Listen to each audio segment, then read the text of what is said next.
नमस्कार आप सभी के।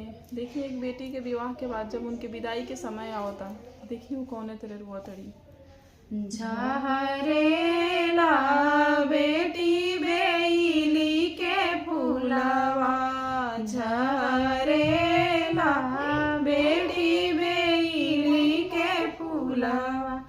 रोवे लगली काने लगली बेटी हो कवानी बेटी, रोवे लगली जाने लगली बेटी हो कवानी बेटी। छूटेला पापा राजा के नगरिया, छूटेला पापा राजा के नगरिया।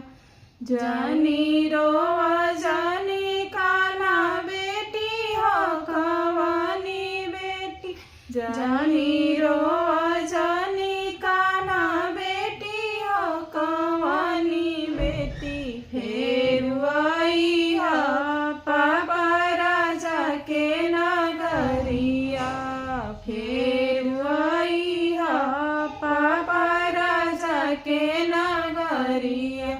झरेला बेली बेली के फूलवा, झरेला